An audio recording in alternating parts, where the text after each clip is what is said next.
Je m'appelle Delphina Oudjat, je suis responsable RH du service des transports maritimes. Alors, ça va faire bientôt 7 ans que j'ai été nommée à ce poste au STM. Bonjour, vous allez bien? Ça va, merci.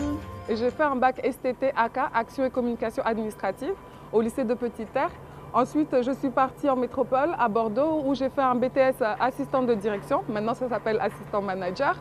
Lorsque je l'ai obtenu, j'ai voulu continuer en licence pour être assistant RH. Donc, mon idée des ressources humaines remonte d'il y a longtemps. J'avais passé des tests dans une école privée et la formation se faisait en alternance. Donc, j'ai eu les capacités de faire la formation, mais je n'ai pas décroché le poste en entreprise. Donc, je suis rentrée à Mayotte. J'ai commencé à travailler, j'ai travaillé quelques mois à la BFC. J'ai passé un entretien, j'avais postulé pour un poste d'assistant de direction service juridique du Conseil général à l'époque. Mais ma candidature a plutôt été retenue pour travailler au cabinet.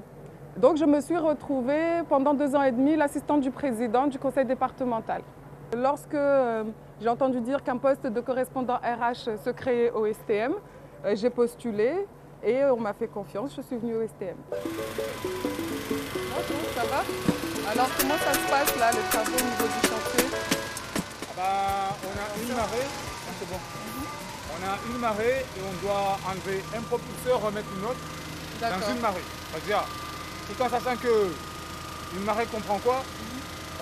Elle monte en 6 heures, elle descend en 6 heures. Donc le navire il doit sortir aujourd'hui même? Le navire doit sortir aujourd'hui même. Le monde maritime est un monde très masculin, à dominante masculine. Mais pour moi, ce n'est pas un problème et ça n'a pas été un problème. Parce que, il faut souligner que dès le début, jusqu'à aujourd'hui, je suis pour l'instant la seule femme de l'équipe de direction. Mais j'ai autant de considération que mes collègues hommes. Parce que dès le début, on m'a donné l'opportunité de montrer mes compétences, de montrer mes savoir-faire et mes compétences professionnelles. Et j'ai montré dès le début que je pouvais tenir le poste. Et pour pouvoir tenir le poste à ce niveau-là, c'est être capable, lorsque mon chaudronnier arrive et qu'il m'explique ses problèmes professionnels, que je puisse détecter, comprendre ces problèmes et essayer avec son équipe et l'équipe de direction de trouver des solutions.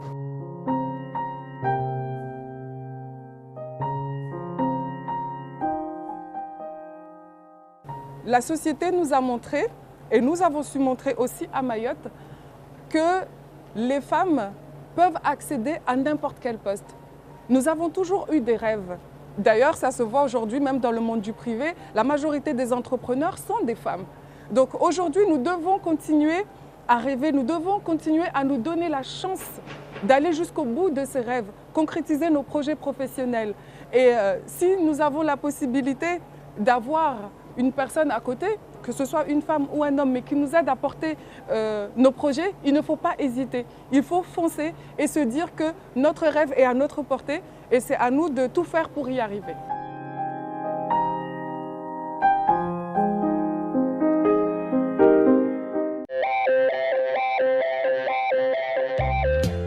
C'était Femmes d'aujourd'hui avec My Dressing.